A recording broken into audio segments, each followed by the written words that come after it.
मृत्यू प्रबंधनात भगवतीचं नुसतं स्मरण जरी केलं तरी जन्म मृत्यूच्या फेऱ्यातून आपली सुटका होते। मग त्या आईला विनंती करायची हात जोडून की हे आई जगदंबा जगजननी, तुम्ही अवतरणिका साधतात आणि अवतरणिका म्हणजे पायऱ्या, आणि हा जीव इतका सक्षम नाहीये ग की अवतरणिकेला साधत तुझ्यापर्यंत येऊन पोचेल।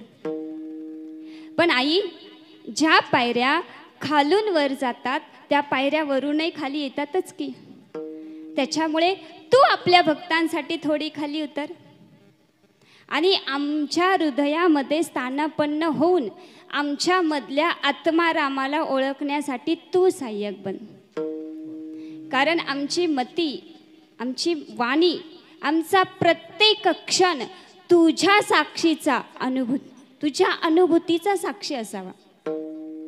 हे आई, तुला माहिती, हे शरीर तू दिलेलं आणि तुला राहण्यासाठी असलेलं एक सुंदर मंदिर आहे। त्याच्यामुळे आपल्या भक्तांसाठी तू थोडी खाली उतर। आमच्या गुरूंनी दाखवलेला पद, आमच्या सद्गुरूंनी दाखवलेला मार्ग आम्हाला तुझ्यापर्यंत आणून पोचवतो। त्याच्यामुळे आई, तू आज आपल्या भक्तांसाठी थोडी खाली उतर आणि आमच्या आत्मारामाला ओळखण्यासाठी तू सहाय्यक बन। बाकी दुसरी काहीच इच्छा नाही। विठ्ठल विठ्ठल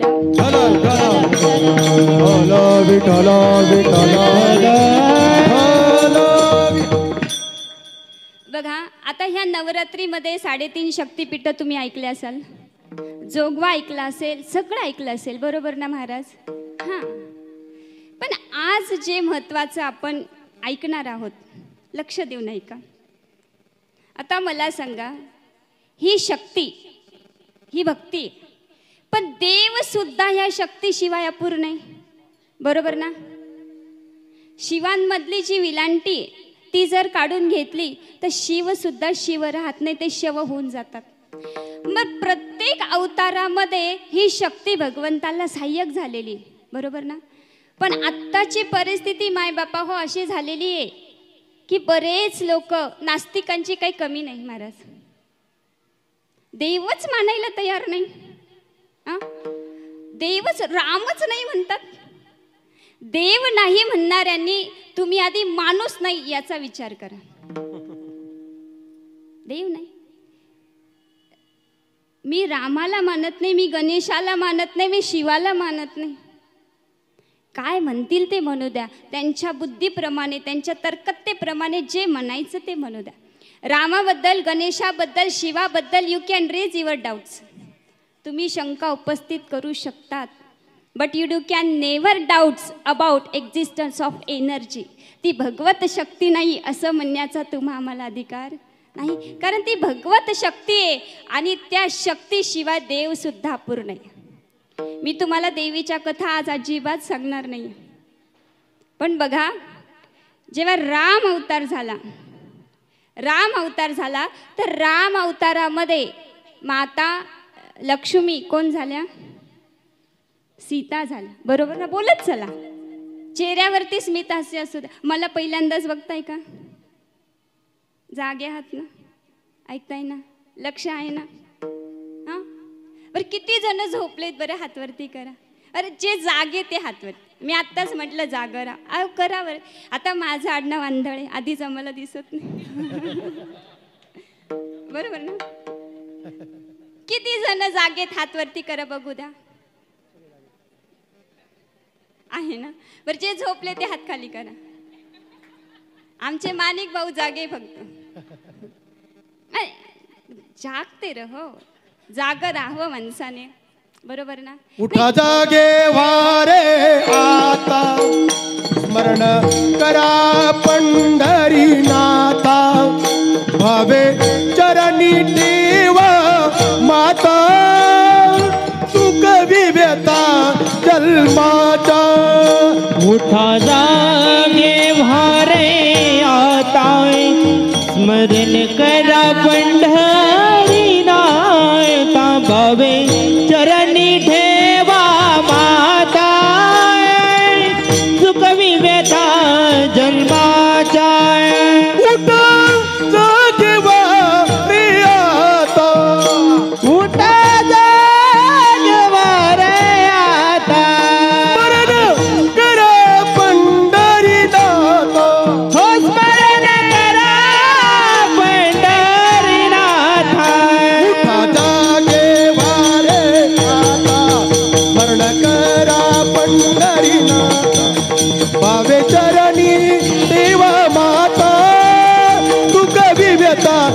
जन्माच्या उठा जागे वारे आता स्मरण करा पंढरीनाथा भावे चरणी देवा माता दुःख विवेता जन्माच्या हे जगजोगी जाग जाग बोलती जगजोगी जाग जाग बोलते जगजोगी जग जाग बोलती जगजोगी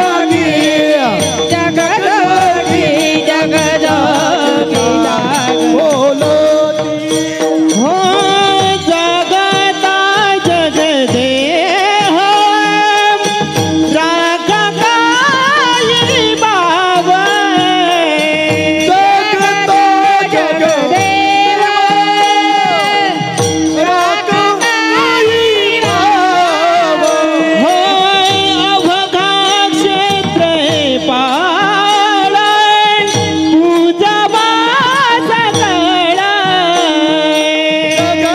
होगे जगजोगी जाग बोलते जगजोगी जगजोगी जाग बोलते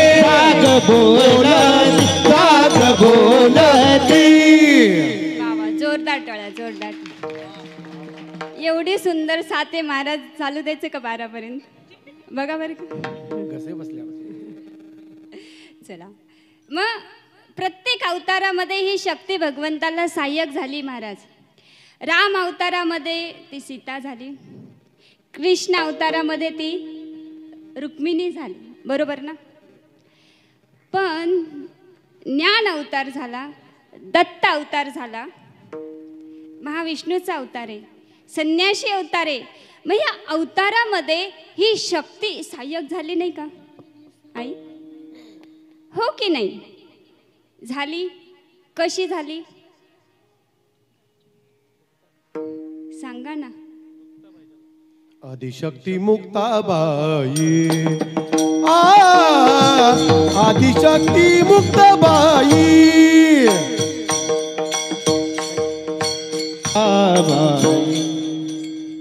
प्रमाण अतिशय सुंदर आहे. पण मुक्ताबाई ही माऊलींची बहीण आहे, बरोबर. वारकरी संप्रदायातली माणसं उत्तर अपेक्षित होतं. पण आज समाजामध्ये परिस्थिती अशी झाली महाराज का पिंगळा आणि विनोदाच्या नादात अध्यात्म कुठे चाललं हेच कळत नाही. आणि खरे बोलणारे कीर्तनकार तर अजिबात चालत नाही. हां पण एक गोष्ट या नारदाच्या गादीवर सांगते, पाकिटासाठी पळपुटे करणारे कीर्तनकार आम्ही नाही. आणि प्रलोभनांसाठी कीर्तन करणं तर हा आमचा विषयच नाही. त्याच्यामुळे आज तुम्हाला फक्त अध्यात्मच भेटेल. मग दत्त अवतार हा संन्यासी अवतार आहे, ज्ञानोबा माऊलींचा अवतार हा संन्यासी अवतार आहे. एकाने तरी उत्तर द्यावं असं अपेक्षा होती, पण आमची अपेक्षा वेगळी आहे. आणि अपेक्षा हीच तर दुःखाची जननी आहे, बरोबर ना. मग दत्त अवतारामध्ये ही शक्ती कशी सहाय्यक झाली माय बापा हो बघा. कारण कुठल्याच अवतारामध्ये शक्ती शिवाय देव अवतार घेऊ शकत नाही. पण दत्त अवतार संन्यासी आहे. मग ह्या अवतारामध्ये हीच लक्ष्मी कामधेनू झाली आणि भगवंताच्या मागे उभी राहिली. मोठ्याने तरी वाजवा. आता माझ्या माऊलींचा अवतार झाला, ज्ञानाचा अवतार आहे, महाविष्णूचा अवतार सखा माझा ज्ञानेश्वर, संन्यासी अवतार आहे. मग ह्या अवतारामध्ये लक्ष्मी कुठे गेली? आणि मुक्ताबाई त्यांची बहीण आहे महाराज. त्याच्यामुळे ह्या ज्ञान अवतारामध्ये ही लक्ष्मी प्रकट झाली आणि आजही आळंदीमध्ये स्थित आहे बरं का. जयाची द्वारी सोन्याचा पिंपळ अंगी ऐसे बळ रेडा बोले अंगी ऐसे बळ रेडा बोले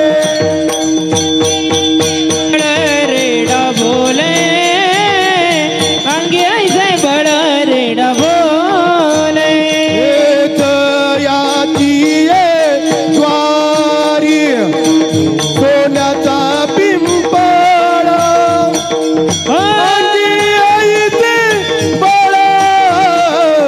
अंगी आईचे बळ रेडा बोले हो जयाची द्वारी सोन्याचा पिंपळ अंगी ऐसे बळ रेडा बोले हो अंगी ऐसे बळ रेडा बोले रेडा बोले रेडा बोले रेडा बोले बरं आता ह्या प्रमाणामध्ये उत्तर आहे सांगा लक्ष्मी कुठे इथेच तर गडबडे आई जेवायला खूप आहे पण डायबेटीस आहे गडबडे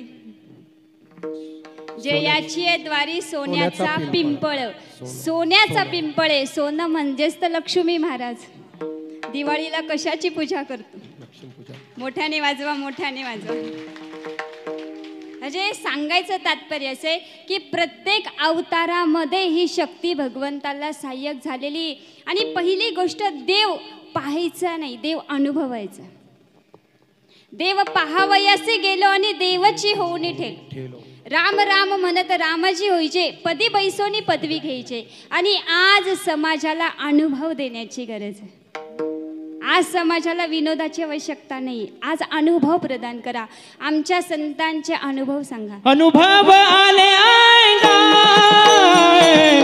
ते या जगा देतासे ते या जगा देतासे ते या जगा देतासे अनुभव आले ते या जगा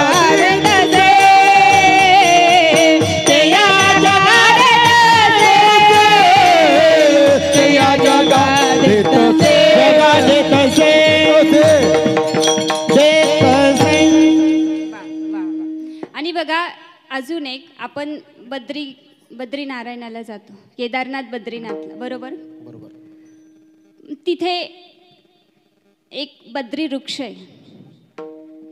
आहे ना मी तर काही गेलेली नाही जे गेले असतील त्यांना माहीत असेल मग जेव्हा भगवान विष्णू तपाला गेले तिथे मग आता लक्ष्मीने विचार केला भगवंत जर तपाला गेले तर मी एकटी बसून इथे काय करणार आणि मग तिथे सारखा बर्फ पडत असतो आणि जर भगवंत ध्यानाला बसले आणि बर्फाच्छादित झाले तर माझे भगवंत मग शेवटी ती लक्ष्मी बद्री वृक्ष झाली आणि तिने भगवंतावरती सावली धरली आजही तुम्ही बघा भगवंत तो बर्फ त्या झाडावर पडून खाली जातो बद्री वृक्ष आणि बद्री वृक्ष झाली आणि भगवंताचं संरक्षण केलं आणि त्या बद्री वृक्षालाच बोरीचं झाड असं म्हणतात बरं का महाराज आणि त्या स्थानाला म्हणून बद्री नारायण असं म्हणतात विठ्ठल विठ्ठल हला विठ्ठल हला विठ्ठल हला बघा खरं तर शक्तीवरती बोलण्यासारखं खूप आहे पण अभंगामध्ये प्रवेश करायचा आहे हो ना अभंगाला पण न्याय दिला गेलाच पाहिजे आणि कान्होबा महाराज तुकोबरायांचे धाकटे बंधू भगवंताशी अधिकार संपन्न भांडण या अभंगामध्ये करतायत कारण जेव्हा जगद्गुरु तुकोबराय सहदेव वैकुंठगमन करतात खरं तर ह्या अभंगाचं चिंतन करत असताना असं लक्षात येतं अभंग सुरुवातीपासून पण सुटतो आणि शेवटून पण सुटतो इतका सुंदर अभंग आहे महाराजा आणि खरं तर अभंग जे कधी भंग पावत नाही त्याला म्हणतात अभंग आणि आपल्याला अभंग खूप काही शिकवून जातात फक्त त्याच्यामध्ये रमता आलं पाहिजे आणि कीर्तन हा पाठांतराचा विषय नाही आहे कीर्तन आत्मसात करण्याची गोष्ट आहे आणि बघा जेव्हा सध्या वैकुंठगमन झालंय महाराजांचं, पण हे चिंतन करत असताना मला एक प्रश्न पडला की जेव्हा भगवंताने विनंती केली तुकोबरायांना, तुकोबराय नामदेव रायाचं अपूर्ण राहिलेलं काम करण्यासाठी तुम्हाला ह्या मृत्यू लोकात जावं लागेल बरं काय. पण तेव्हा तुकोबरायांनी सांगितलं होतं, देवा मी मृत्यू लोकात जातो. आणि एका अभंगामध्ये तर महाराजांनी सांगून पण ठेवले, आपला पत्ता पण सांगून ठेवला, ते मूळचे आम्ही वैकुंठ वासी आलो याची कारणासी. आम्ही वैकुंठवासी आलो याची कारणासी. हे बोलिले ते ऋषी सात भावे वर्तया, सात भावे वर्तया. झालो संतांचे मार्ग आदराने भरले जग. झालो संतांचे मार्ग आदराने भरले जग. जे या अज्ञानारे भटकणाऱ्या जीवाला सन्मार्गावरती लावण्यासाठी संत स्वतःहून येतात. जीवाला आपल्या कर्माचे भोग भोगण्यासाठी जन्माला यावं लागतं, देवाला आणावं लागतं, देव अवतार घेतात, मी मगाशीच सांगितलं. पण संत मात्र स्वतःहून येतात. पण तुकोबरायांनी सांगितलं, देवा मी नामदेव रायाचं अपूर्ण राहिलेलं काम करायला जातो, पण माझी एक अट आहे, माझी अट आहे, जेव्हा मी तुम्हाला बोलवेल तेव्हा तुम्हाला मला सहदेव वैकुंठाला न्यावं लागेल. काय सांगितलं? तुम्हाला मला न्यायला यावं लागेल. ह्या अटीवर तुकोबराय ह्या मृत्यू लोकात आले. पण ह्या मृत्यू लोकात आधी तर यायला तयारच नव्हते, पण ह्या मृत्यू लोकात आल्याच्या नंतर ह्या भक्तीमध्ये इतके रममान झाले का त्यांना वैकुंठाला जायचाच विसर पडला. पण तुकोबरायांचा विरह वैकुंठात भगवंताला सहन झाला नाही बरं का. आता खेळी खेळावी तर यानेच, खेळी खेळावी तर यानेच. मग यांनी काय केलं, तुकोबरायांना वैकुंठाला तर बोलवायचंय, पण मग काय केलं. आणि अजून एक प्रश्न इथे पडतो की आज 100 गाठणारा जर, माफी मागून बोलते बाबा, म्हणजे 100 पर्यंत आलेले वयोवृद्ध बाबांना जरी विचारलं काय इच्छा आहे, तर ते म्हणता अजून जगावंसं वाटतंय. बरोबर ना आजी? मरण कुणाला हवंय का? पण 42 वर्षाच्या तारुण्य अवस्थेमध्ये जिथे तुम्ही आम्ही सुखभोगाची इच्छा ठेवतो, त्या भर तारुण्य अवस्थेमध्ये वैकुंठाला जाण्याची घाई का? प्रश्न आहे की नाही? आणि शिवाय मागून घेतलं होतं, मी जेव्हा बोलवेल तेव्हा यावं लागेल. मग बोलवायचं असतं तर 80 वयाच्या 80-90 वर्षी पण बोलवू शकत होते ना महाराज. 42व्या वर्षी बोलवण्याची आवश्यकता काय? प्रश्न आहे की नाही? अभंगामध्ये तर प्रवेश करायचाच आहे आपल्याला. पण मग एवढ्या लवकर वैकुंठागमन करण्याची काय, असं काय कारण झालं 42व्या वर्षी वैकुंठागमन? तेही भगवंताला किती विनंती केली, किती अभंग लिहिले त्याच्यावरती. कारण असं आहे, भगवंताला तर तुकोबरायांना वैकुंठाला बोलवायचंच होता. मग यांनी काय खेळी केली? आई साहेबांच्या पोटी स्वतः ज्ञानोबा माऊली नारायण म्हणून आले. बघा बरं का महाराज, खेळी खेळावी तयानी. आणि आई साहेबांच्या त्या मुखारविंदाचं तेज पाहिलं. तेज आता साक्षात माऊलींनी जन्माला यावं. आणि महाराजांच्या हे लक्षात आलं की आता माऊली माझी सेवा करण्यासाठी जन्माला येते. स्वतः ज्ञानेश्वर माऊली तुकोबरायांची सेवा करायला जन्माला येते. आणि तुकोबरायांच्या लक्षात आलं की आता माऊलींनी माझी सेवा करावी हे तर उचित नाही. कारण आपला धर्म काय? एथ वडील जे जे करती तया नाम धर्म. आणि इथे मुलाने वडिलांची सेवा करावी असा आपला धर्म आहे की नाही? मग माऊलींना आता तुकोबरायांची सेवा करावी लागणार होती. आणि जेव्हा हे तुकोबरायांच्या लक्षात आलं तेव्हा लगेच वैकुंठाला पळ काढला. कारण जेव्हा तुकोबराय वैकुंठाला गेले तेव्हा आई साहेब पोटोशी होतात. ज्यांना कळतंय ना त्यांना कळतंय बघा, ज्यांना नाही कळत ना ते समरस होत नाही. लक्षात घ्या. हा भाव आहे अंतरीच्या खुना प्रगटोनी ऐसे वर्म माझं दावी नारायण. लक्षात घ्या. भगवंत अनुभवायचं आहे. आणि 42व्या वर्षी भगवंतांना वैकुंठावरून विमान पाठवलं. काळाच्या माथ्यावर पाय देऊन तुकोबराय वैकुंठाला. जगा काळ काय आम्ही मत दिला पाय, आम्ही मत दिला पाय, आम्ही मत दिला पाय. हो जगा काळ खाय आम्ही माता दिला पाय, आम्ही माता दिला पाय, आम्ही माता दिला पाय.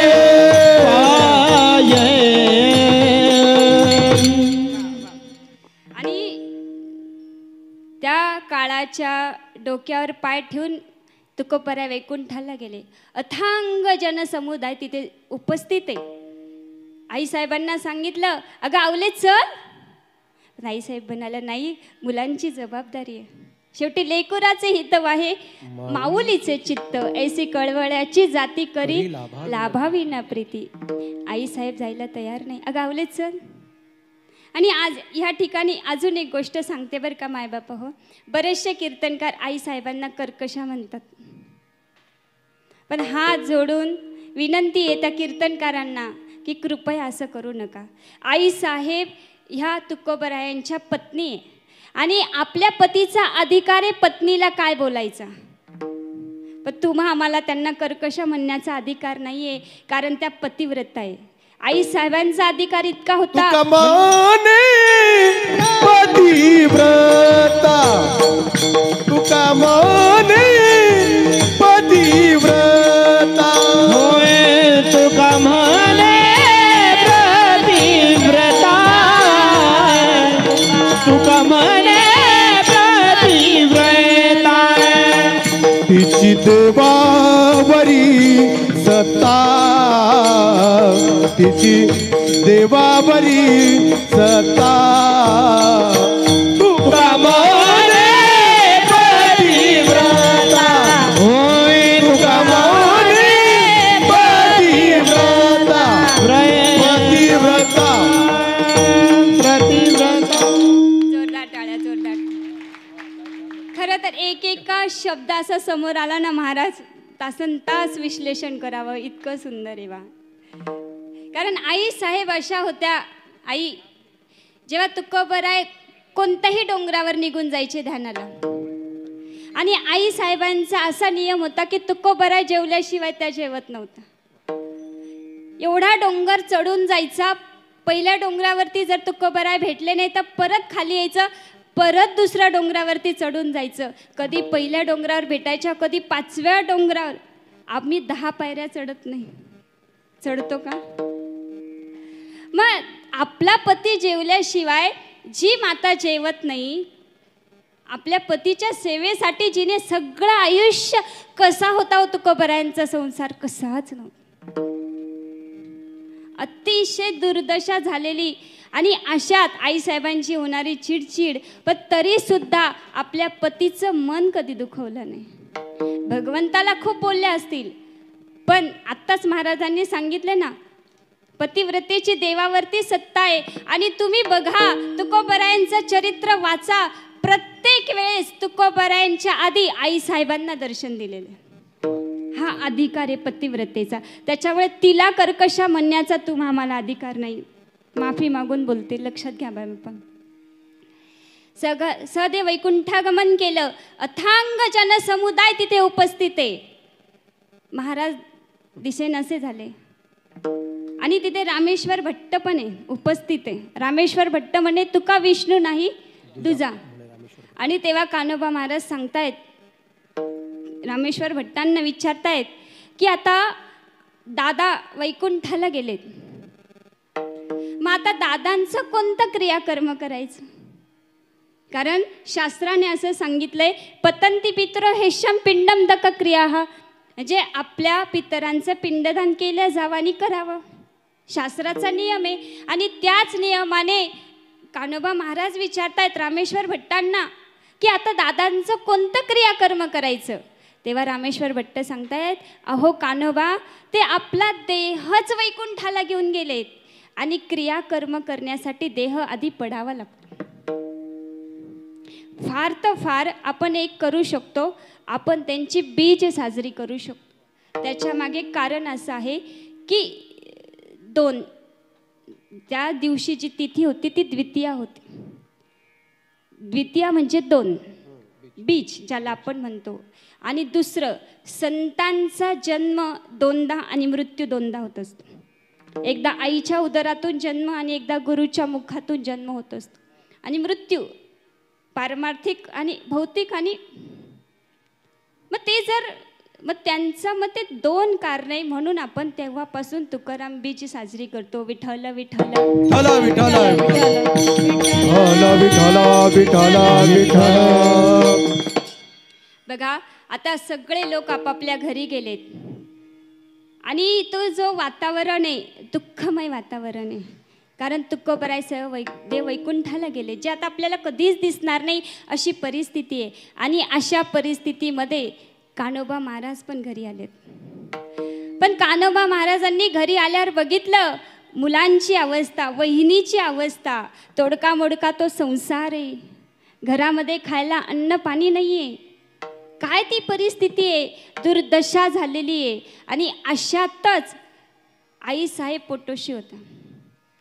कारण आई तुकोबरायांचा त्यांच्या संसाराला कधीच हातभार नव्हता.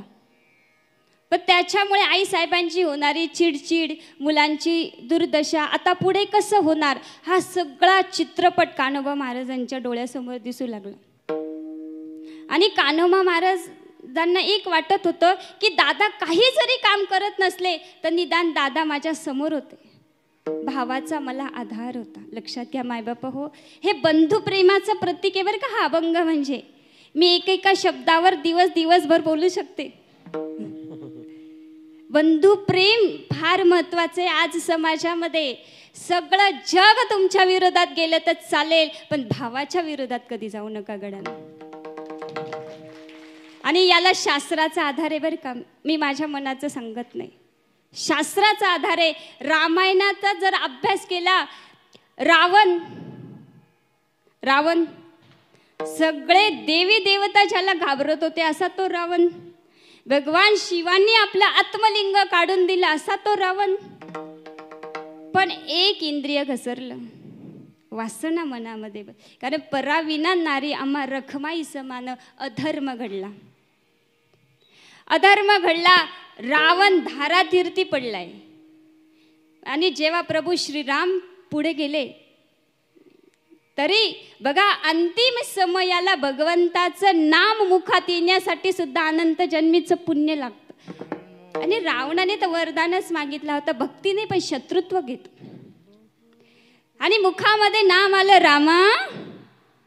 बघा तुम्ही कोणत्याही भावनेने भगवंताचं नाव घ्या, द्वेषाने घ्या, प्रेमाने घ्या, कसे घ्या, पण घ्या, तो उद्धार करतो गड्यांनो. अरे म्हणे रामा, तुला हरवणं माझ्या डाव्या हाताचा पण खेळ नव्हता, पण मी हारलो कारण माझा सख्खा भाऊ बिभीषण तुझ्या सोबत होता. आणि तू जिंकला कारण तुझा सावत्र भाऊ लक्ष्मण तुझ्या सोबत होता. लक्षात. सांगायचं तात्पर्य काय, भावाने भावाच्या पाठीशी उभं राहा. जगातली कोणतीच ताकद तुम्हाला हरवू शकत नाही. विठ्ठल विठ्ठल विठ्ठल. आणि आता कान्होबा महाराजांना या यातना सहन होत नाहीये, कारण बंधूचा विरह झालाय. आणि सांगितलं, अरे देवा तू इतका निष्ठुर कसा झाला रे, तुझ्या हातात होतं दादांना वैकुंठाला न्यायचं नाही, पण तरी तू घेऊन गेला. पण तुझ्या हे हातात होतं की तू मलाही वैकुंठाला घेऊन जाऊ शकत होता, तू असं का केलं, का केलं असं? तुला माझं दुःख कळत नाही, तुला माझ्या यातना, तुला माझ्या वेदना दिसत नाही का? आणि आता इतक्या यातना झाल्या की आता भांडणावरती कान्होबा महाराज झालेत. भांडण करताय भगवंताशी आणि आठवण करून द्यायला सुरुवात केली की तू कोणासाठी कसा कसा धावत आला. आता मी अभंगामध्ये शेवटून प्रवेश करणार आहे, चालेल ना महाराज? चालेल. कारण अभंगच इतका सुंदर आहे. आणि भगवंताला आता सांगायला सुरुवात केली, जेव्हा द्रौपदीने तुझा धावा केला. फार सुंदर वर्णन भागवताने केले बघा. बाणांच्या शय्येवरती पितामह भीष्म निजलेले, अतिशय पुण्यवान जो आत्मा आहे, पण शेवटी बाणांच्या शय्येवरती का? अधर्म, धर्माच्या विरुद्ध कार्य केलं. लक्षात घ्या, मी नेहमी नेहमी नेहमी धर्मावरतीच का बोलते? त्याचं कारण आहे, आज गरज आहे त्याची, धर्माचं पालन करणं. अरे जे देवी देवतांना नाही चुकलं ते तू आम्हाला चुकणार आहे का? आणि पितामह भीष्मांना सांगितलं, आता जाता जाता ह्या पांडवांना उपदेश करा. काय सांगितलं? या पांडवांना उपदेश करा. सगळे पांचाली 5 पांडव आहे, भगवंत तिथे उभे. आणि पितामह भीष्म सांगतायत, सगळ्यात पहिले सांगितलं धर्मराजांना, धर्मराज धर्मानुसार आचरण करा, धर्माने वागा. अर्जुनाला सांगितलं, अर्जुना प्रपंचिक माणसाने, क्षत्रियाचा धर्म सांगितला, प्रपंचिक माणसाने प्रपंच करावा, पण आपण कमवलेल्या संपत्तीचा 10% भाग धर्मासाठी दान करावा. लक्षात, कारण मन की शुद्धि ध्यान से, शरीर की शुद्धि स्नान से, अन्न की शुद्धि घी से और धन की शुद्धि दान से होती. दान करावं, आपण कमवलेल्या संपत्तीचा 10% भाग धर्मासाठी द्यावा. पण तिसरा उपदेश करत असताना मात्र पांचालीमध्ये हसली. बरं काय, पांचाली हसली, द्रौपदी हसली. तेव्हा पितामह भीष्म सांगतायत, अगं द्रौपदी, मी बोलत असताना तुझी सासू माता कुंतीची पण हिम्मत होत नाही मध्ये बोलण्याची, तू का हसली? तू का हसली? ठीक आहे, तू हसली, तुम्ही आत्ताच्या नवीन मुली आहेत, एज्युकेटेड आहात, आमच्यापेक्षा जास्त जाणकार आहात, तू हसली, याच्या मागे काहीतरी कारण असेल. काय कारण आहे पांचाली, सांग. तेव्हा द्रौपदी सांगते, पितामह भीष्म, तुम्ही जो हा तिसरा उपदेश केला ना, तो काही मला पटला नाही.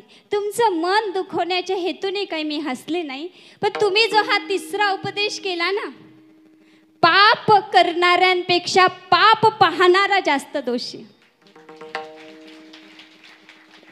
तो काही मला पटलेला नाही. आणि मग सांगते, भरी सभा में द्रौपदी ठाकी, तुंबिन कौन खबरले मोहन गिरधारी. जेव्हा दुष्ट दुःशासन भरी सभेमध्ये माझे केस ओढून आणत होता, तेव्हा सगळ्यात पहिले आवाज तुम्हाला दिला पितामह भीष्म. तेव्हा तुम्ही काही बोलला नाही. कदाचित तुम्ही बोलला असता तर हे थांबलं असतं, पण तुम्ही काहीच बोलला नाही. मीठ खाल्लं होतं ना कौरवांचं. मला पुन्हा म्हणावं लागलं, काय अधिकार होता त्या पांडवांना आपल्या पत्नीला दावावरती लावण्याचा? तरी सुद्धा तुम्ही काहीच बोलले नाही पितामह भीष्म. मग कसं काय पाप करणाऱ्यांपेक्षा पाप पाहणारा दोषी, हे कसं काय उचित? आणि शेवटी मग मला त्या गोविंदाला आवाज द्यावा लागला, पण तो पण फार हे बरं का नटखटे, छलया काना आहे तो. त्याचा नियम आहे, आधी देसी मग गेसी. द्रौपदीने चिंदी दिली होती, चिंदी. कथा विस्ताराने सांगत नाही, पण त्या चिंदीला 909 माफी असावी, त्या चिंदीला 99 धागे होते. आणि त्या 99 धाग्यांचं ऋण भगवंतावरती इतकं झालं होतं की जेव्हा वस्त्रहरणाची वेळ आली, पण वस्त्रहरणाच्या वेळेस साड्या दिल्या, पण कधी? जोपर्यंत द्रौपदीने पदर धरला होता, गोविंद समोर होते, आले नाही. पदर सोडून दिला, सर्वस्व भगवंताला अर्पण केलं, दोन्ही हात वरती केले, गोविंद गोविंद धावत आले. गोविंद तू कुठेस? आणि जेव्हा सर्वस्व तुम्ही त्या भगवंताला अर्पण करतात ना, तेव्हा तो येतो, लक्षात घ्या. आणि 99 धाग्यांचं ऋण इतकं झालं होतं की वस्त्रहरणाच्या वेळेस 999 साड्या दिल्या आणि 999वी साडी संपली. शेवटी आपला पितांबर सोडला आणि पितामह भीष्मांनी सांगितलं, हात लावशील तर जळून खाकोश. आणि मग हेच कान्होबा महाराज सांगताय की तू द्रौपदीसाठी कसा धावून आलास, तसा तू माझ्यासाठी सुद्धा ये. अभंगाचं शेवटचं जग.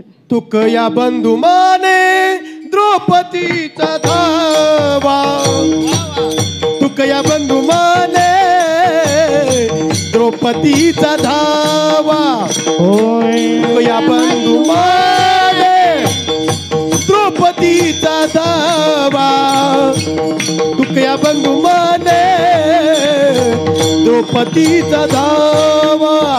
तुकया बंधू म्हणे द्रौपदीचा धावा, तुकया बंधू म्हणे द्रौपदीचा धावा, तुकया बंधू म्हणे द्रौपदीचा धावा, तुकया बंधू म्हणे द्रौपदीचा धावा.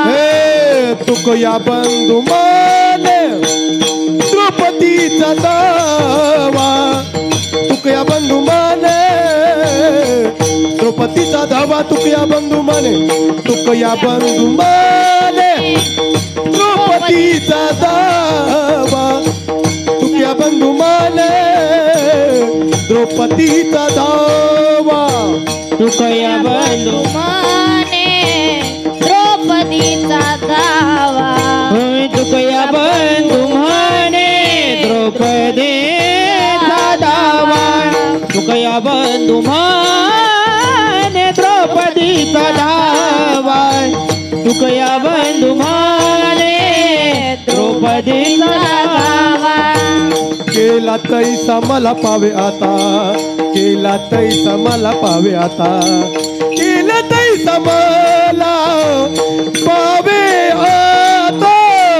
दीनानाथ प्रिय सांभाळी आपोले, दीनानाथ प्रिय सांभाळी आपोले, दीनानाथ प्रिय सांभाळी आपोले, दीनानाथ प्रिय सांभाळी आपोले, दीनानाथ प्रिय सांभाळी आपोले, दीनानाथ प्रिय सांभाळी आपोले, दीनानाथ प्रिय सांभाळी आपोले, दीनानाथ प्रिय सांभाळी आपोले, सांभाळी आपोले, सांभाळी आपोले. जोरदार टाळ्या, जोरदार टाळ्या. महाराज, माझ्या कीर्तनात तरी घड्याळ दाखवायचं नाही. पंचपदी लेट तुम्ही केली, चूक आमची का? आम्ही कुठं काय बोललो तुला? आणि मला सांगा, अर्धा तास वाढला तर तुम्ही माझं पाकिट वाढवणार आहे का? बघूया. पाकिटाची गरजच नाही, वारकरी भवनच आपलंय. असं बोला. आणि खरं तर सेवा करण्याचं कारण फक्त ही माऊली आहे बरं का. एकदा जोरदार टाळ्या. कारण फक्त त्यांचा शब्द खाली जाऊ द्यायचा नाही. कारण लेकुराचे हित आहे माऊलीचे चित्त, ऐसी कळवळ्याची जाती करी लाभावी. तर त्यांचे आशीर्वाद आहे ते म्हणून आम्ही, नाही तर आम्हाला कोण विचार. नाही, माऊली सांगतात, जगी धाकुटे होईचे तया जवळीक माझे, माणसाने लहान व्हायला शिकलं पाहिजे. लहानपण देगा देवा मुंगी साखर, लहान व्हायला शिका माणसानं. आणि बघा, आणि कान्होबा महाराज सांगतात की तू एवढा विसरळू नाहीये आणि तू तुझं ब्रीद घेऊन फिरतो की तू पतितांचा उद्धार केलाय. किती किती अंत्याजादी योनी तरल्या हरिभजने पुराणे तयाची भाट झाली. तुझं नाम घेऊन अनेक लोक तरले. पातकी पाप्या लोकांचा सुत उद्धार केला. कोणाचे नावं सांगू? कान्होबा सांगताय कोणाचे नाव सांगू? गणिका तरल्या, अजामिळ तरला, वाल्या कोळी तरला, अरे इतकंच काय तर कानोपात्रा. बघा, विश्लेषण करायला खूप आहे बरं का महाराज. कानोपात्रा हिचा अर्थ असा आहे, भगवंताचं आधीचं नाव आहे कान्होबा आणि ह्या कान्होपात्राला भगवंताने त्याच्या चरणाजवळ स्थान दिलेले. पण भगवंताने तिला हा अधिकार दिलाय की जो कोणी भक्त तुझ्या आधी दर्शन घेईल तो माझ्या जवळ येण्यास पात्र आहे की नाही हे तू ठरवायचं. म्हणून सगळ्यात पहिले तुम्ही पंढरपूरमध्ये जा, आधी कान्होबाचं दर्शन घ्यावं लागतं, मग भगवंताचं. इतका अधिकार तो भक्तांना प्राप्त करून देतो. फक्त त्याला शरण गेलं पाहिजे, सर्वस्व त्याला अर्पण करा. अजामिळ तरला, पुत्र स्नेह शोक करी अजामिळा, तव तो दयाळ जवळी उभा, घातली विमाने घेऊन गेला परलोकी. अजामिळाने शेवटच्या क्षणी अंतिम समयाला आपल्या पुत्राला नारायण म्हणून हाक मारली, तर त्याला वैकुंठाला घेऊन गेला. गणिका, पक्ष्यांची छंदे गणिका, राम राम पद उच्चारले, घेऊन गेला ती येसी वैकुंठासी. किती उदाहरणं सांगू. वाल्या कोळी तर तुम्हा आम्हाला सगळ्यांना माहिती आहे, राम सुद्धा म्हणता येत नव्हतं. मरा मरा मरा म्हणत असताना कधी राम झाले आणि राम राम म्हणत असताना कधी वाल्या कोळीचे वाल्मिक ऋषी झाले कळलं नाही. आणि इतका अधिकार प्राप्त केले रामायण रामादी, केले रामायण रामादी, गेले रामायण रामादी, गेले रामायण रामा. कोळी याची कीर्ती वाढ गान केले रामायण रामादी, केले रामायण रामादी. होय कोळियाची कीर्ती वाढवी गान गेले रामायण रामादी. आधी गेले रामायण रामादी, रामादी रामादी. जोरदार टाळ्या. मग कान्होबा सांगताय तू या सगळ्यांचा उद्धार केला, मग मी तुला एवढी विनंती करतोय तरी तुला माझा आवाज का ऐकू येत नाही? अभंगाचं 3रं चरण.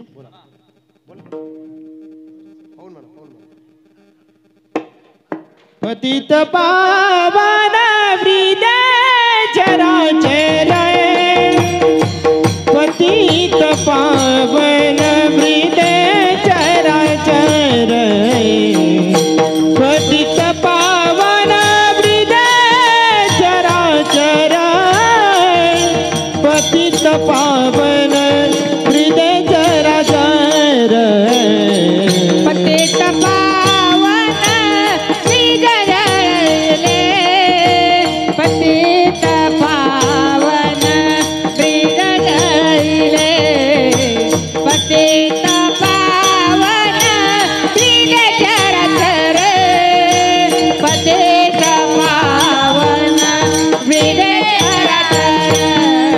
होय पतित पावन हृदय चराचर, पतित पावन हृदय चराचर, पतित पावन हृदय चराचर, पतित पावन हृदय चराचर, पतित पावन हृदय चराचर, पतित पावन हृदय चराचर, पतित पावन हृदय चराचर, पतित पावन हृदय चराचर. हो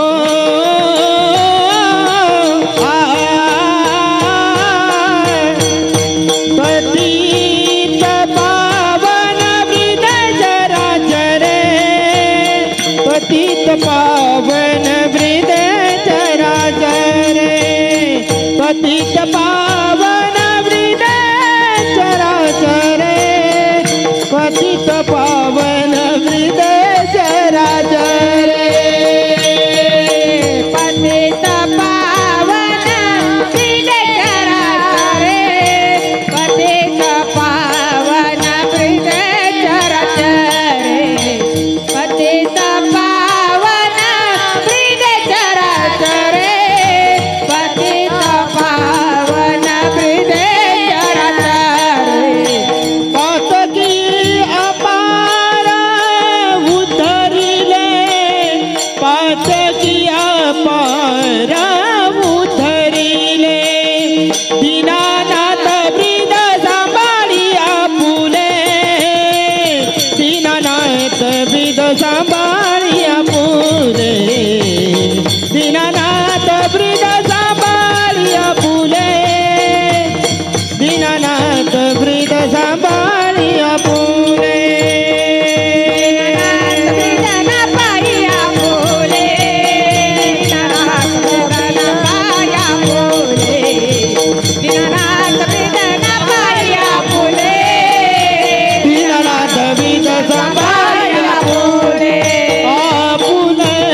एवढं सांगून सुद्धा भगवंत यायला तयार नाही.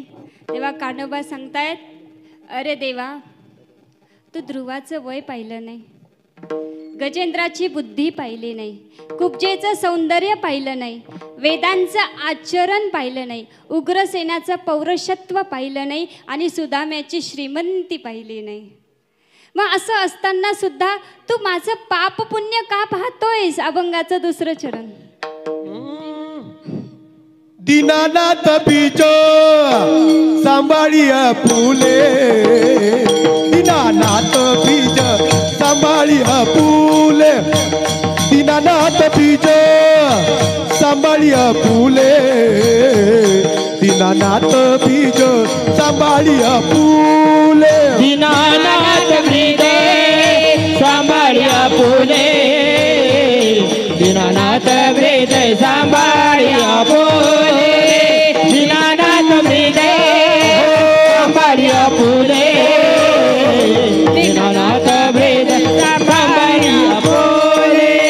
नको पाहू केले पाप पुण्य, नको पाहू केले पाप पुण्य, नका पाहू केले पाप पुण्य, नका पाहू केले पाप पुण्य, नको पाहू केले पाप पुण्य, नको पाहू केले पाप पुण्य, नका पाहू केले पाप पुण्य, नका पाहू केले पाप पुण्य. हे दीनानाथ ब्रीज सांभाळिया फुले, दीनानाथ ब्रीज सांभाळिया फुले, दीनानाथ ब्रीज सांभाळिया फुले, दीनानाथ ब्रीज सांभाळिया फुले, दीनानाथ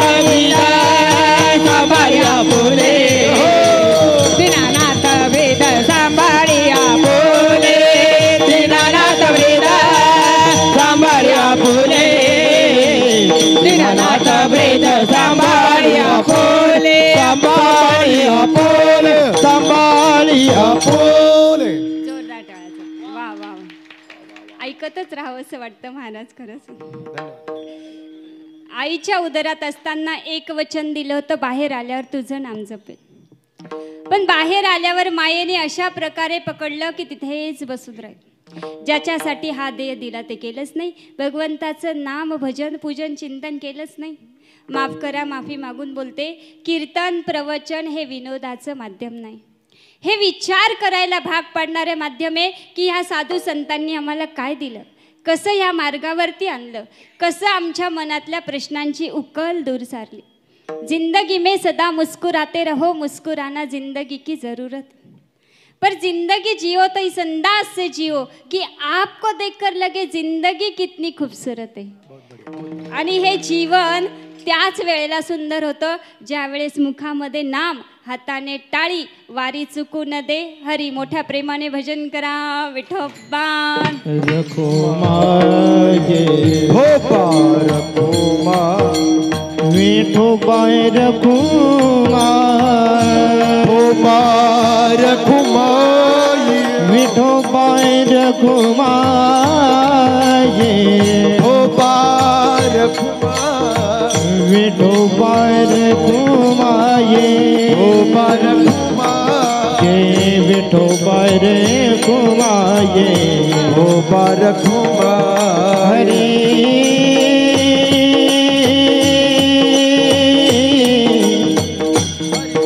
हरी जय जय. टाळी वाजवा, टाळी वाजवा. हरी जय जय, हरी जय जय, जय हरी हरी जय जय. विठोबाय रखुमाई जय जय, विठोबाय रखुमाई.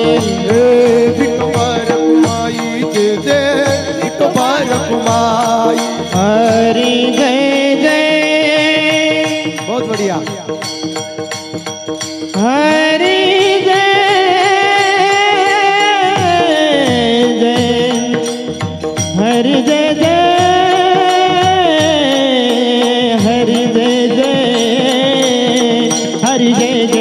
हरी जय जय जय जय विठोबा रखुमाई जय जय विठोबा रखुमाई हरी जय जय हरी जय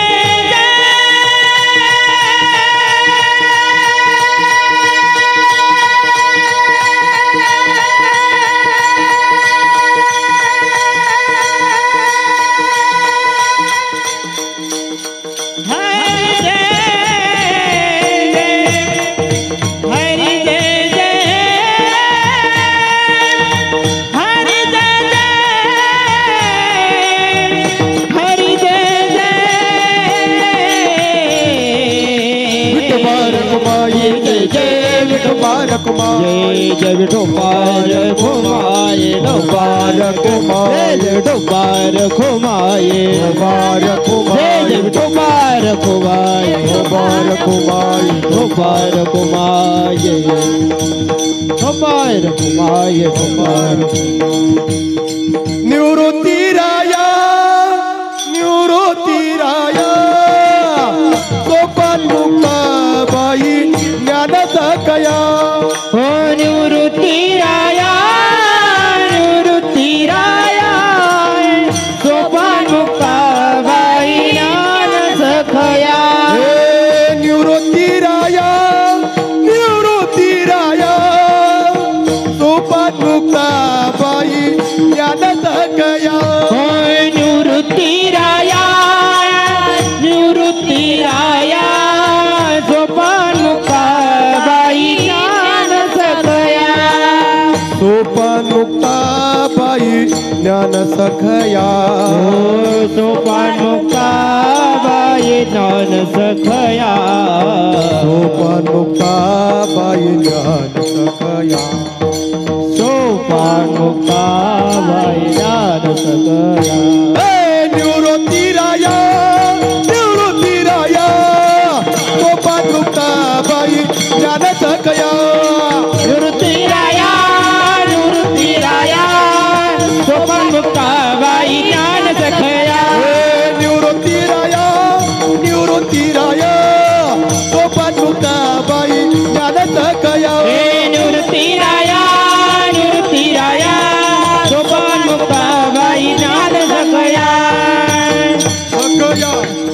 ज्ञान सखया जोरदार टाळ्या. हे बघा, टाळ्या वाजवायला कंजूशी करायची नाही माणिक भाऊ, बरोबर ना? सांगू का? उदाहरण देऊन सांगू का? आई सांगू का? एकदा एका मच्छराची माता मच्छराला ओढायला शिकत असते बरं का महाराज. आता ते मच्छर जेव्हा छान ओढून येतं तेव्हा आई त्याला विचारते, का रे बाळ, तुझा आजचा दिवस कसा होता उठण्याचा? कारण आता लेकराचे हितव आहे, मग ती माता कोणाची असू दे, मच्छराची असू दे, नाही तर बरोबर ना? तेव्हा ते म्हणते, मच्छराचं ते छोटंसं एक दिवसाचं बालक म्हणते, आजी, अगं आई, काय सांगू तुला, जिथे जिथे मी उडायला गेलो ना तिथल्या लोकांनी टाळ्या वाजून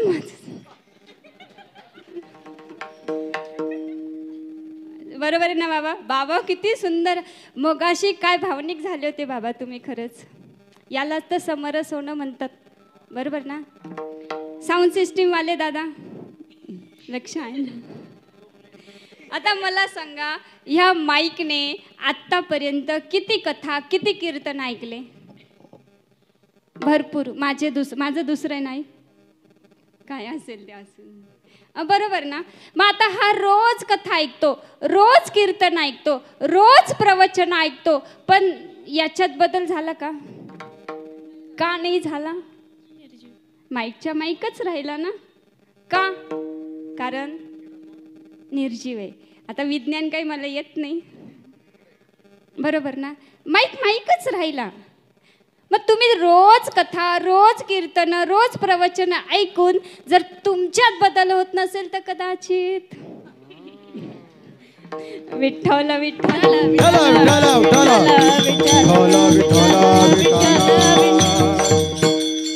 बघा, मग ते मच्छराची ते सांगताय की जिथे मी गेलो तिथल्या लोकांनी टाळ्या वाजून माझं स्वागत केलं, बरोबर? पण आमचे साधू संत आम्हाला हेच सांगतात की अरे बाबांनो, हीच टाळी तुम्हाला भजनामध्ये वाजवायची. गायनाचे वाहे टाळी, साधन कळी उत्तम आहे, आणि ह्याच टाळीने तुमचा उद्धार होणार आहे, लक्षात घ्या. म्हणून ह्या भजनातली टाळी वाजवायला कंजूशी करायची नाही. विठाला विठाला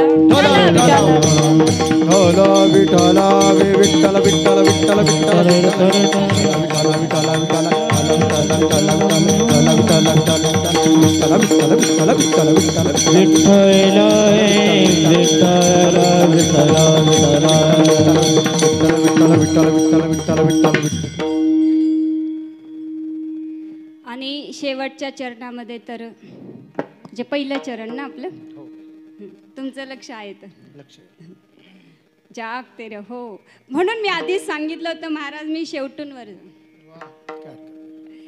आणि ते सांगतायत की द्रौपदीने भगवंतांचा 2दा धावा केला होता, बरोबर. एकदा सभेमध्ये आणि एकदा घरामध्ये. दुर्वास ऋषी माहितीच असेल आपल्या सगळ्यांना. दुर्वास म्हणजे काय महाराज, कथा सांगत नाही, फक्त दुर्वास ऋषींचा अर्थ सांगतो. दुर्वास म्हणजे दुरूनच ज्यांचा वास बरं ते दुर्वास. आणि विश्वामित्र हे 2 असे ज्यांना सगळे घाबरतात. विश्वाचे अमित्र ते विश्वामित्र, कारण कधी काय शाप देतील सांगता येत नाही. आणि त्याच्यामुळे जेव्हा दुर्वास ऋषी आले, हस्तिनापूरमध्ये अन्न द्यायला भरपूर लोक होते बरं काही, पण दुर्वास ऋषींना पाहिलं की दरवाजा बंद करून घ्यायचे, कारण त्यांचा नियम होता 3 तासाच्या नंतर, म्हणजे अन्न शिजवून 3 तास झाल्याच्या नंतर ते अन्न शिळवायचं, आणि ते खात नव्हतं. त्यांनी सांगितलं माझ्यासह आणि 10,000 शिष्यांची जे 4 महिने भोजनाची व्यवस्था करतील त्यांच्या घरी मी राहतो. आणि शेवटी दुर्योधनाने काय केलं, कोणाचा घराचा रस्ता दाखवला, धर्मराजांच्या घरचा रस्ता दाखवला. मग आता इकडे यांच्याकडे काही नव्हतं, अज्ञातवासामध्ये होते, काहीच नव्हतं. आले, द्रौपदीला सांगितलं अगं बघ काहीतरी असेल, तू काही कर म्हणे, पण त्यांच्या भोजनाची व्यवस्था कर. आता पतिदेवाने सांगितलं म्हणे अहो मी सूर्य थाली पण आत्ताच स्वच्छ करून ठेवली, माझ्याकडे द्यायला काहीच नाहीये, काहीतरी असेल ना म्हणे. आणि मग द्रौपदीने कोणाचा धावा केला, अभंगाचं पहिलं चरण. कोठे गुंतला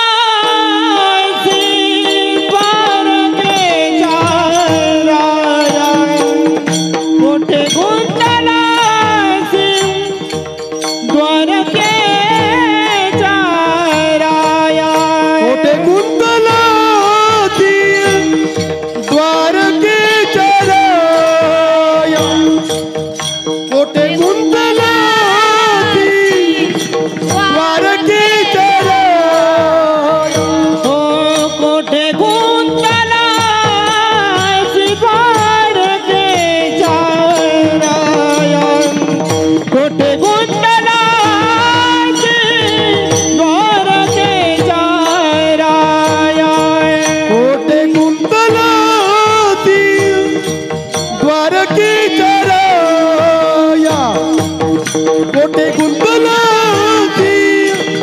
द्वारके राया. वेळ काय सखया लावी वेळ काय सखया, वेळ काय सखया, वेळ काय सखया लावीला, वेळ काय सखया, वेळ काय सखया, वेळ काय सखया, वेळ काय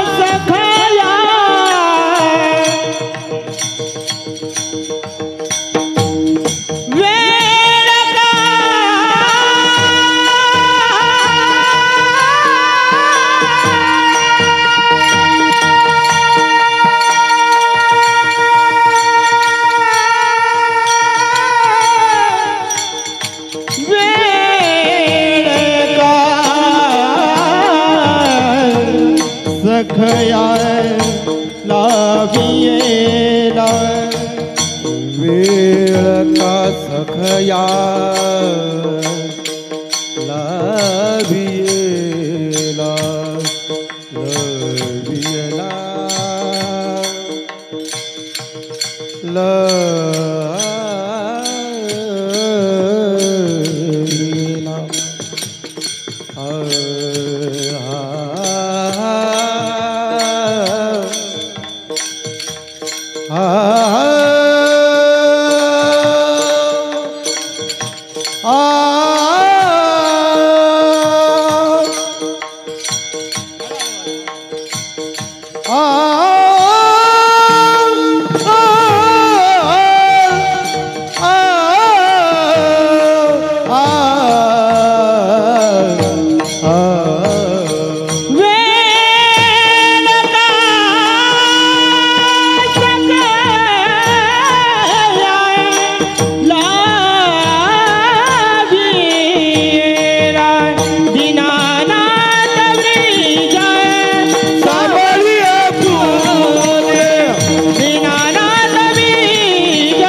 फार सुंदर मला खरंच ऐकत राहा असं पुढे काही बोलूच नाही असं वाटतं. बघा आजचा जो जागर आहे तो श्री शक्तीचा आहे. खरं तर अभंगाला न्याय देणं पण तितकंच. आणि हा अभंग आज मी सेवेकरता पहिल्यांदा घेतलाय बरं का महाराज. आणि खरंच समरस जर झालं ना तर त्याचं मर्म कळतं. समरस होणं फार महत्त्वाचं आहे. पण जागर श्री शक्तीचा आहे. श्री शक्ती, शक्ती भक्ती ममत्व आहे, प्रेम आहे, वात्सल्य, समर्पण आहे. पण वेळ प्रसंगी काली होणं हा पण तिचा स्वभाव आहे. आणि त्याचं मूर्तिमंत उदाहरण म्हणजे आपल्या अहिल्यादेवी. कारण एकुलत्या एक मुलाला हत्तीच्या पायी देणं एवढं सोपं नाही. म्हणजे स्त्रीचे हे सगळे विविध रूप लक्षात घ्या. मग आज ह्या ठिकाणी एकच घेऊन जा, आपल्या मुलांना संस्कारांची शिदोरी द्या. संपत्तीची शिदोरी देण्यापेक्षा संस्कारांची शिदोरी द्या. कारण जेव्हा आमची कथा चालू होती ना पुण्याला, आई रामकथा, तेव्हा तिथे एक महिला आल्या. रोज अशा माझ्याशी गप्पा मारायच्या. पण त्या येताना मी त्यांना पहिल्याच दिवशी सांगितलं होतं की कथेला जो कोणी येईल त्याने आपल्या नातवांना, आपल्या घरातल्या मुलांना घेऊन यायचं इथे या धर्ममंडपामध्ये. पण त्या काय करायच्या, त्याने त्रास देऊ नये म्हणून चिप्सचं पॅकेट घेऊन यायचे. बरं का आई, आज अनुभव देण्याची गरज आहे. आणि सत्य आहे बरं का, हे काही कुठे वाचलेलं नाही, कोणत्या ग्रंथातला नाही, अनुभव आहे. तर मी म्हटलं, मग त्यांनी काय केलं, गप्पा मारत होतो कथा झाल्याच्या नंतर त्यांनी सांगितलं म्हणे आता ते चिप्स घे, एक दीदीला दे, एक मला दे. म्हणजे असं चालू होतं, एक इनको दो उनको दो उनको. तर म्हटलं आई, त्या चिप्समध्ये चिप्स कमी न हवाच जास्त असते. जर पाहिजे तर आपण दुसरं घेऊन येऊ, ते त्याला खाऊ द्या. तेव्हा त्या आजीने दिलेलं उत्तर जीवन बदलणार आहे बरं का. आजीने सांगितलं, आजी म्हणताय दीदी, चाहती तो मैं भी दो ले सकती थी, लेकिन आज मैं इसे लेना नहीं देना सिखा रही. कारण आज यांनी कोणाला काही दिलं नाही तर हा पुढे जाऊन कोणाला काहीच देणार नाही, लक्षात घ्या. मग त्या छोट्याशा पावलांनी समाजामध्ये क्रांती घडेल की नाही मला माहीत नाही, पण त्या विचारांमध्ये, मत परिवर्तनामध्ये नक्कीच बदल झालेला असेल. त्याच्यामुळे मुलांना आज धर्म सांगा, मुलांना आज आपले ग्रंथ सांगा, मुलांना संत सांगा. कारण जोपर्यंत ग्रंथ समजणार नाही तोपर्यंत संत समजणार नाही, आणि संत समजणार नाही तोपर्यंत भगवंताची प्राप्ती नाही, लक्षात घ्या. कारण विनोदाने किंवा पिंगळ्याने तुमचा उद्धार नाही आहे गड्यांना, लक्षात घ्या. कारण आज परिस्थिती अशी आहे, 40,000 पटकन मोजतात आणि आमच्या याच्यातले काढून घेतात.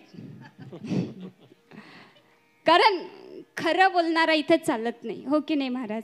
मला कोणाच्या मर्मावरती बोट ठेवायचं नाही, पण समाजामध्ये ही परिस्थिती आहे. आणि त्याच्यात अजूनही अशी परिस्थिती आहे की महिला कीर्तनकारांना आजही विरोध केला जातो. मला सांगा, आम्ही तुम्हाला काय सांगतो, आम्ही तुम्हाला अध्यात्मच सांगतो, आम्ही महाराजांचेच प्रमाण घेतो, महाराजांच्याच ओव्या सांगतो, आम्ही तुम्हाला धर्मच सांगतो. मग हा भेदभाव का?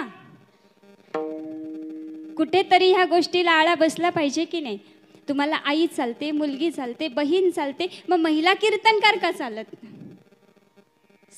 खरंय की नाही? आणि अजून एक, मुलगा जन्माला येणं हे सौभाग्य असलं तरी मुलगा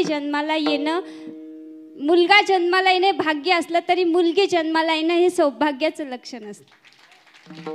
त्याच्यामुळे तिला गर्भामध्ये मारू नका, त्या मुलीला जन्माला येऊ द्या. त्या कन्येने म्हणावं, आई मला जन्माला येऊ दे ग, आई मला जन्माला येऊ दे. मी जन्माला आल्याच्या नंतर कल्पना बनून अंतरिक्षाची सफर करेल, झाशीची राणी बनून मा भारतीची आरती गाईन, लता म्हणून संगीताच्या क्षेत्रामध्ये नाव कमवेल. आई मला जन्माला येऊ दे. त्याच्यामुळे मुलगा आणि मुलगीमध्ये भेद करू नका. आपल्या मुलांना संस्कारांची शिदोरी द्या, इतरांशी प्रेमाने वागा, वैर कधी कुणाशी धरू नका. काळाला डोळ्यासमोर ठेवून वर्तन असलं पाहिजे. आणि महत्त्वाचा संदेश, गळ्यामध्ये सोन्याच्या माळा घालून कलीचा प्रभाव करून घेण्यापेक्षा गळ्यामध्ये पवित्र अशी तुळशीची माळ घालून पांडुरंगाची कृपा प्राप्त करून घ्या. आज या ठिकाणी पुण्य श्लोक अहिल्यादेवी होळकर आपल्या सर्वांचं लाडकं वारकरी भवन या ठिकाणी सगळ्यांच्या विश्वासाने विठ्ठल समिती सदस्य आणि त्या समितीचाही आम्हीच एक भाग आहोत. आणि तुमच्या सगळ्यांच्या सहकार्यातून, प्रेमातून आजची ही सेवा माझ्याकडे आली, घेतली, केली, भगवंताच्या चरणी अर्पणसुद्धा केले. पण ही सेवा करत असताना भगवंता, माझ्या मनाला मिळणारा आनंद मात्र मी तुला देऊ शकत नाही, कारण तो माझा स्वानंद आहे. पण ही सेवा करत असताना माझ्या मुखातून जर काही अपशब्द बोलला गेला असेल, कुणाचं मन दुखावलं गेलं असेल, कुणाच्या भावना दुखवल्या गेल्या असतील, तर तो माझ्या वाणीचा दोष. आज या ठिकाणी तुम्ही सगळ्यांनी ही सुंदर कीर्तन रूपी सेवा, वेळ वाढला आहे पण तरी शांत बसून राहिले. चालेल ना? महाराज म्हणताय चालेल, काहीच अडचण नाही. अजून 5 मिनटं, अजून 5 मिनटं म्हणताय, बोलू, विषय सांगा. अभंग सुटलाय आमचा. बरं थांबा. विठ्ठल विठ्ठल विठ्ठल विठ्ठल विठ्ठल विठ्ठल विठ्ठल विठ्ठल बरं, महाराजांनी 5 मिनटं वेळ वाढवून दिलाय. आणि ज्याच्या छत्रछायेखाली आपली आजची सेवा आहे तो भगवान पंढरीश परमात्मा, बरोबर. त्याला शरण गेलं तर त्याचा उद्धार हे नक्कीच आहे. कारण जेव्हा अर्जुनाला भगवद्गीता सांगितली तेव्हा सांगितलं, अर्जुना, जो अनन्य भावाने मला शरण येतो त्याचा मी उद्धार करतो. आणि शरण माझा आला आणि वाया गेला असा दाखवा कोणी? जो भगवंताला शरण गेलाय आणि त्याचा उद्धार झाला नाही, असं कधी झालंय का? असं कधी होणार आहे का? पण ते भगवंताचं नाम आम्ही घेत नाही, ही शोकांतिका. आणि महाराज आत्ता आठवलं, वयामानानुसार होतं बरं का, समजून घ्या. आपला कीर्तन सुरू झाल्याच्या वेळेस एक विषय चालला होता, बरोबर ना? आजचा दिवस आहे समर्पणाचा, आजचा दिवस आहे स्वाहाकार करण्याचा, म्हणजे यज्ञामध्ये आहुती देण्याचा विषय सुरू होता आपला. आत्ता आठवलं. मग ही आहुती का देतात, नारळ का त्याच्यामध्ये समर्पित करता बघा. तर आजच्या दिवशी माता सगळ्या दैत्यांचा वध करून ती शांत झाली आणि तिला शांत करण्याचा हा दिवस आहे. तिचं गोडवा गाण्याचा आजचा दिवस आहे. शांत करण्यासाठी आपण काहीतरी उपाय करतो की नाही महाराज? जसं गणपती बाप्पाला दुर्वा देऊन त्यांचा पोटातला अग्नीचा दाह शांत केला होता, तसं ह्या मातेने कालीचं रूप धारण केलंय, चंडीचं रूप धारण केलंय, अनेक दैत्यांचे रक्त तिने पिलेले. अकराळ विक्राळ असं तिचं स्वरूप आहे आणि तिचं हे स्वरूप मूळ तत्वामध्ये आणण्यासाठीचा आजचा दिवस समर्पणाचा. मग त्या भगवतीला त्या यज्ञामध्ये नारळाची आहुती देताना तिला एकच सांगायचंय, काय की आज आम्ही ह्या यज्ञामध्ये आमच्यातले काम, क्रोध, लोभ, मोह, मद, मत्सर यांची आहुती आम्ही तुला दिली. लक्षात घे. आणि जेव्हा आपण हे 6 शत्रूवर कापले, काम, क्रोध, लोभ, मोह, मद, मत्सर हे आपल्यामधले 6 शत्रू आहे. आणि एक लक्षात घ्या, ज्यांच्यामध्ये हे शत्रू आहे त्यांना वेगळे शत्रू बनवण्याचीच आवश्यकता नाही. हे षड विकारच त्यांचा नायनाट करण्यासाठी पुरेसे आहेत. मग आज आमच्यातले हे षड विकार आम्ही तुला समर्पित करतो आणि आमच्यामधले जे षडगुणेश्वर आहे त्यांना तू आमच्यामध्ये जाग कर. आणि हे जाग करण्यासाठी मा भगवतीची आज आराधना करायची असते. विठ्ठल विठ्ठल विठ्ठल विठ्ठल विठ्ठल विठ्ठल विठ्ठल. ज्यांनी ज्यांनी मला कीर्तनासाठी सुंदर साथ दिली असे आमचे नारायणजी महाराज वाघ, आमचे बंधू हरिभक्त परायण नारायणजी महाराज वाघ, हरिभक्त परायण अनिलजी महाराज रहाटळ, आमच्या दीपाली ताई बाबा, तुमचे शिरसाट बाबा असतील, अनंतजी महाराज उगले असतील, आमच्या सुंदर अशा सख्या, खूप छान दिसत आहे तुम्ही सगळ्याजणी, अशा नवदुर्गा छान वाटत आहे. आणि या सगळ्यांसाठी एकदा जो आमच्या विनेकरी ताई, सगळ्यांचे आमचे पखवाजवाले बंधू, अजून कोण भालदार चोपदार ताई, हां हां हां यांचे मेन बरं का, आज खूप सुंदर दिसत आहे, जोरदार टाळ्या. नाही, हे स्वरूप फार सुंदर आहे बरं का. आणि सगळ्यात मेन म्हणजे आमचे विठ्ठल समितीचे घोरपडे साहेब असतील, गडाख सर असतील, सगळेच आमचे माणिक बाबा असतील, जे कोणी, सगळ्यांची नावं मला माहीत नाही. आणि असा एक नियम आहे बरं का, हां माऊली हरक तर ते विषयच नाही, ते आमचे भाऊच आहे, आमचे ज्यांनी वृक्षांना आपलं सोयरं मानलं आहे असे आमचे मामाश्री हरिभक्त परायण विष्णू वाघ, परत आमचे सगळेच विठ्ठल समितीचे जे काही, आणि मेन म्हणजे सगळ्यात आध्यात्मिक तसेच आमचे डॉक्टर सदगीर महाराज आज ह्या ठिकाणी उपस्थित नाही आहे ना, बाबांची तब्येत बरी नाही आहे, त्यांचंही फार सुंदर म्हणजे त्यांच्याच मार्गदर्शनाखाली आम्ही घडतो आहोत. अजून कोणाचं नाव राहिलं आहे, साऊंड सिस्टीमवाले दादा, एकदा जोरदार टाळ्या. काय होतं माहिती का, वयामानानुसार विसरायला होतं, समजून घ्या. आणि आज ह्या ठिकाणी ज्यांची खास उपस्थिती अशा आमच्या आई साहेब, आमच्या सासूबाई इगेवाड काकू आणि बाळू काका पण ह्या ठिकाणी आहेत, त्यांच्यासाठी एकदा जोरदार टाळ्या. आमची आई सुनीताई वाळुंज, खरं तर मी नेहमी असा प्रश्न करते बरं का, वयाच्या मानाने एवढी एनर्जी कुठून येते? कधी बघा कायम फ्रेश बरं का, ही ती शक्ती आहे. आणि त्या शक्तीसाठी एकदा जोरदार टाळ्या सगळ्यांसाठी. आणि जेव्हा एक पुरुष यशाच्या शिखरावरती जातो ना मायबापा हो, त्याच्या मागे एक स्त्री भक्कमपणे उभी असते. पण एक स्त्री जेव्हा यशाच्या शिखरावरती जाते ना, तेव्हा तिच्या मागे तिचं सासर भक्कमपणे उभं असतं. असे माझे गुरु आदरणीय हरिभक्त परायण डॉक्टर बबन कारभारी आंधळे, आमच्या माई कावेरीताई आंधळे, खरं तर त्यांचा वारसा आम्ही चालवतो, त्यांच्यासाठी एकदा जोरदार टाळ्या. आणि आमचे बंधू संतोषजी भालेराव वेळात वेळ काढून आज ताईच्या सेवेसाठी उपस्थित झाले, एकदा जोरदार टाळ्या त्यांच्यासाठी. हे बंधू प्रेम आहे, लक्षात घ्या. आणि हे असंच पुढे राहू द्या. आणि कोणाचं मन दुखावलं असेल तर त्याबद्दल खूप माफी मागते. घेई माझी सेवा, भावशुद्ध झालेली सेवा त्या पांडुरंग परमात्म्याच्या चरणी अर्पण करते आणि वाणीला पूर्ण विराम. ज्ञानेश्वर माऊली ज्ञानराज माऊली, जय जय ज्ञानेश्वर माऊली ज्ञानराज माऊली तुकाराम. विठ्ठल जय जय जय विठ्ठल जय जय विठ्ठल. बोलिलेले करू वेडे वाकुडे उत्तर, कराय क्षमा कराज महाराज तुम्ही, नाही विचारिला अधिकार मी आपुला. करा क्षमा कराज महाराज तुम्ही, तुका मने ज्ञानेश्वरा राखा पायापैकी करो. करा क्षमा कराज महाराज तुम्ही, ज्ञानदेव तुकाराम, ज्ञानदेव तुकाराम, तुकाराम तुकाराम तुकाराम. पुंडलिक वरदानी विठ्ठल श्री ज्ञानदेव.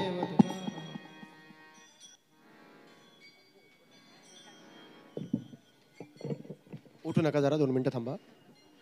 सर्व मंगल्य मांगल्य शिवाय सर्वार्थ साधिके शरण्य त्र्यंबके गौरी नारायणी नमस्तुते.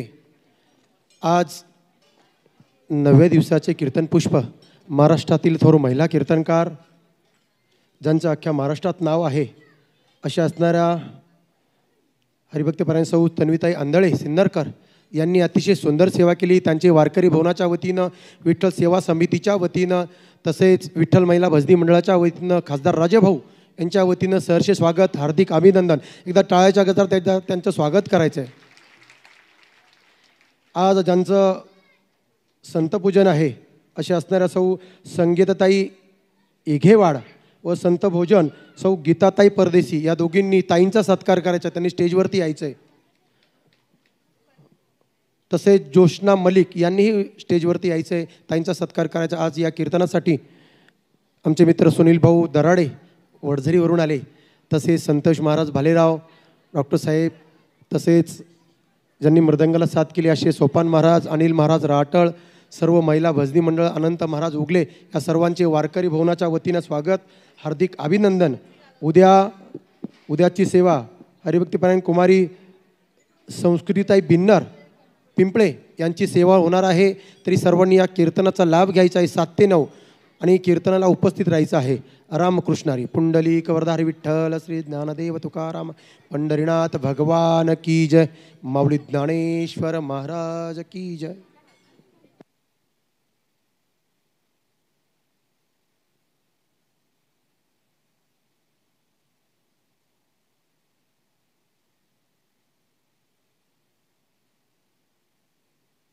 हॅलो, सर्वांना विनंती आहे की सर्वांसाठी फराळ बनवलेला आहे. परदेशी परिवाराच्या वतीनं, गीताताई परदेशी यांच्या वतीनं सर्वांना विनंती आहे की सर्वांनी फराळ केल्याशिवाय कोणी जायचं नाही. परदेशी परिवाराच्या वतीने विनंती आहे. याच वारकरी भवनामध्ये त्यांनी फराळाची व्यवस्था केलेली आहे. सर्वांना विनंती आहे.